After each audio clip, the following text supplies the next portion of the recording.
اللہ کی مسجدوں کو وہی آباد کرتے ہیں جو اللہ پر اور آخرت پر ایمان رکھتے ہیں، اور جو نمازوں کو قائم رکھتے ہیں اور زکوٰۃ ادا کرتے ہیں وہی اللہ کی مسجدوں کو قائم رکھتے ہیں۔ اور دنیا کا سب سے بڑا ظالم کون ہے، اس کے متعلق بھی قرآن کہتا ہے وَمَنْ أَظْلَمُ مِمَّنْ مَنَعَ مَسَاجِدَ اللَّهِ أَنْ يُذْكَرَ فِيهَا اسْمُهُ وَسَعَى فِي خَرَابِهَا۔ سب سے بڑا ظالم شخص وہ ہے جو اللہ کی مسجدوں کو اللہ کا ذکر کرنے سے روکتا ہے اور اس کی ویران کرنے کی اور اس کے برباد کرنے کی کوشش کرتا ہے، وہ دنیا کا سب سے بڑا ظالم ہے۔ قرآن عظیم میں ظالم کا ذکر بھی آیا کہ مسجدوں کو ویران کرنے والا ظالم اور مسجدوں کو آباد کرنے والا مومن، اور الحمدللہ آج یہاں مومنین کی جماعت موجود ہے جو اللہ کے گھر کو آباد کرنے کے لیے حاضر آئے ہیں۔ میرے عزیزو، اس مقدس چمکتی عمارت کی خدمت بعض لوگ یہ سمجھتے ہیں کہ یہ صرف پیسوں کے ذریعے سے یا سیٹھوں کے ذریعے سے ہو سکتا ہے، ایسا بالکل نہیں۔ جب رب تبارک و تعالیٰ منظور کرے، وہ ایک ٹھیلا کھینچنے والا مزدور بھی مکمل مسجد کی تعمیر کر سکتا ہے، بلکہ اللہ کریم جس سے خدمت لینا چاہے، اور یہ خدمت بہت بڑی ہے، مساجد کی خدمت بہت بڑی ہے۔ پہلے پارے میں سورہ بقرہ کی اللہ تعالیٰ فرماتا ہے وَعَهِدْنَا إِلَىٰ إِبْرَاهِيمَ وَإِسْمَاعِيلَ، ابراہیم اور اسماعیل علیہ السلام دو ایسے جلیل القدر نبیوں کا ذکر کر رہا ہوں میں جن کا انبیاء اکرام علیہ السلام میں بڑا مقام ہے۔ حضرت ابراہیم ابو الانبیاء ہیں، اسماعیل علیہ السلام تو میرے آقا کے جد امجد ہیں۔ حضرت ابراہیم علیہ السلام رسول اللہ کے بعد دوسرا مقام رکھنے والے ہیں تمام انبیاء میں۔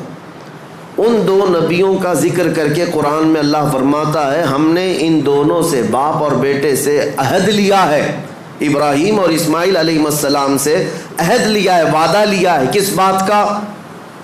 ان طہرا بیتی للطائفین والعاکفین والرکع السجود، کہ تم دونوں میرے گھر کی صفائی کیا کرو گے۔ اللہ رب العزت وعدہ لیا اپنی مسجد کی صفائی کا، کس سے؟ انبیاء سے، نبیوں سے۔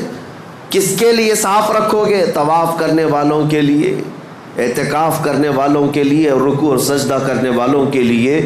مجھے بتاؤ میرے عزیزو، یہ صرف مسجد کی جھاڑو لگانا خدام اور خادم کا ہی کام نہیں، قرآن کے اعتبار سے انبیاء اکرام علیہ السلام کو یہ شان دی گئی ہے کہ وہ اللہ کے گھر کی صفائی رکھیں گے، اور ابراہیم اور اسماعیل علیہ السلام اس کام کو مکمل طریقے سے ادا کرتے بھی رہے۔ وہ زندگی بھر خانہ کعبہ، مسجد حرام کی خدمت کرتے بھی رہے۔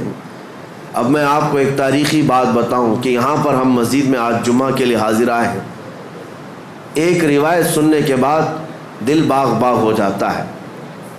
ابراہیم علیہ السلام جب کھانا معمولی بات نہیں، ابراہیم علیہ السلام دیوار چڑھاتے تھے، اسماعیل علیہ السلام پتھر اور اینٹیں لا کر کے مدد کیا کرتے تھے۔ جب تعمیر مکمل ہوئی، ابراہیم علیہ السلام، حضرت تشریف لا رہے ہیں حضور منانی میاں صاحب قبلہ نواز سرکار مفتی اعظم ہند، آپ حضرات جگہ دے دیں، درود پاک پڑھیں۔ اللہم صلی علی سیدنا و مولانا محمد معدن الجود والکرم وآلہ واصحابہ الکرام وابنہ الکریم وبارک وسلم صلاۃ دائمۃ سرمدا ابدا۔ اللہ کا فضل و احسان ہے، ہماری اس مسجد پاک میں رضوی دولہا تشریف فرما ہے، اور اس مسجد پاک کو نسبت ہے سرکار حضور مفتی اعظم ہند سے، بلکہ مسجد کا نام ہی ہے مفتی اعظم ہند مسجد۔ اور آج اس کی افتتاحی تقریب میں مجھے لگتا ہے سرکار مفتی اعظم ہند کی روحانیت شامل ہے، جس کی وجہ سے آج اس افتتاحی تقریب میں خود سرکار مفتی اعظم ہند کے نواسے حضور منانی میاں صاحب تشریف فرما ہے۔ شیر رضا اور اعلیٰ حضرت کے نسب میں اور اعلیٰ حضرت کے نسل پاک میں چمکتا ہوا ایک چراغ ہمارے درمیان موجود ہے۔ اللہ کریم ان بزرگوں کا سایہ ہم پر دراز فرمائے۔ جمعہ کا وقت چونکہ بہت کم ہوتا ہے، نماز کا بھی ہے، اور ہمیں یہاں کے فاتحہ اور دعا میں بھی شرکت کرنی ہے۔ میں مختصر سی باتیں عرض کر کے سمیٹتا ہوں اپنی بات کو۔ اللہ تعالیٰ نے ابراہیم علیہ السلام اور اسماعیل علیہ السلام دونوں کو تعمیر کا حکم دیا اور تعمیر ہوئی خانہ کعبہ کی۔ جب عمارت مکمل ہوئی تو جب کبھی کوئی گھر بنتا ہے تو کچھ اینٹ پتھر ٹکڑے بچ جاتے ہیں۔ گھر کی عمارت کے بعد جو سامان بچتا ہے آپ اس کو لے جا کر کے کہیں پھینک دیتے ہوں گے، ٹھنڈا کر دیتے۔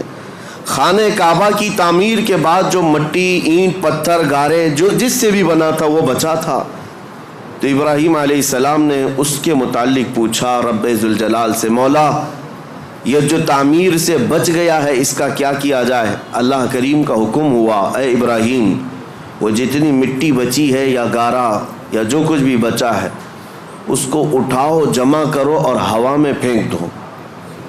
خانہ کعبہ کی بنائی ہوئی اور بچی ہوئی مٹی، ابراہیم علیہ السلام اپنے ہاتھوں سے وہ ساری مٹی اور جو بچا ہوا سامان تھا جمع کیا اور ہوا میں اسے اٹھا کر پھینک دیا، وہ ہوا میں غائب ہو گئی، کہیں لے جا کر کے پھینکا نہیں۔ اور تفسیر میں فرمایا گیا جب ابراہیم علیہ السلام نے وہ ساری مٹی اٹھا کر کے پھینکی تو اس مٹی کے ذرے ذرے کو اللہ تعالیٰ نے پوری دنیا میں پھیلایا۔ اس مٹی کا ذرہ زمین پر جہاں پڑا وہاں اللہ کی ایک مسجد تعمیر ہوئی۔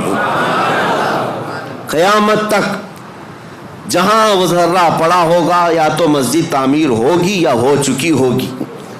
میں اسی لیے کہا کہ اس روایت کو پڑھنے کے بعد یہ فخر ہوتا ہے کہ جس جگہ ہم سجدے کے لیے مسجد میں حاضر آئے ہیں یہاں کا ذرہ بھی خانہ کعبہ کی مٹی سے ضرور ملا ہوگا۔ عزیزان گرامی وقار، مسجدوں کو تعمیر کرنے کے بعد اس کی صفائی ستھرائی کے لیے جس قدر ہم خیال رکھتے ہیں یہ ضروری ہے، لیکن کل رات ہم نے ذکر کی مجلس میں ایک بات آپ کے سامنے رکھی تھی۔ سب سے بڑی ذمہ داری ایک مسلمان کی یہ ہے کہ مسجد بنانے کے بعد جیسے اس کو تعمیر کرنے میں دلچسپی دکھاتے ہیں، جیسے کہ کسی شاعر نے کہا تھا کہ حضور پاک صلی اللہ تعالیٰ علیہ وسلم کی اس امت کا اب حال یہ ہے کہ مسجد تو بنا لی شب بھر میں ایمان کی حرارت والوں نے، من اپنا پرانا پاپی تھا بچپن سے نمازی بن نہ سکے۔ لیکن یہ تانا ہمارے لیے مناسب نہیں ہے جس شاعر نے ہمیں تانا دیا ہے، من اپنا پرانا پاپی تھا بچپن سے نمازی بن نہ سکے۔ آپ اس کو بدل کر کے دکھائیں کہ مسجدیں تعمیر ہوئی ہیں، قیامت کے دن یہ پوری مسجد اٹھائی جائے گی اور یہ اللہ کریم کی بارگاہ میں گواہی بھی دے گی۔ یہ بھی حدیث پاک میں ہے، کچھ مسجدیں اللہ کی بارگاہ میں شکایت کریں گی، مقدمہ کریں گی، اے رب ذوالجلال اس محلے والوں نے مجھے بھوکا اور پیاسا رکھا۔ اس سے پوچھا جائے گا تو بھوکی اور پیاسی کیسے ہوتی؟ مسجد کہے گی کہ جب اذان ہوتی تو مجھے بھوک لگتی، اگر یہ میری صفوں کو بھر دیتے تو میرا پیٹ بھر جاتا، مگر انہوں نے مجھے خالی رکھا، بھوکا اور پیاسا رکھا۔ مسجد اگر کسی کے خلاف مقدمہ کرے قیامت کے دن تو میرے عزیزوں پورا محلہ اس میں شامل ہو جائے گا۔ اس لیے آپ نے مسئلہ سنا ہے کبھی؟ ہر رمضان المبارکہ میں کوئی نہ کوئی ایک مسجد میں اعتکاف ضرور کرے، کیونکہ یہ مسجد کا حق ہے۔ اگر ایک بھی اعتکاف میں نہیں بیٹھا تو پورے محلے والے گنہگار ہیں، سب کے اوپر گناہ ہوگا، اور اگر ایک بیٹھ گیا تو سب کے اوپر سے ذمہ داری ختم ہو جائے گی۔ کیوں؟ مسجد کا حق ہے، اس مسجد کو رمضان کے آخری عشرے میں خالی نہیں رکھا جائے گا۔ اسی طرح سے جو بات میں عرض کر رہا تھا وہ یہ ہے کہ مسجد کو جس طرح تعمیر کر کے چمکایا جاتا ہے اس سے زیادہ تمہیں خیال ہونا چاہیے مسجد کے متعلق، کہ مسجد کے متعلق آپ کیا کہتے ہیں؟ یہ اللہ کا گھر ہے۔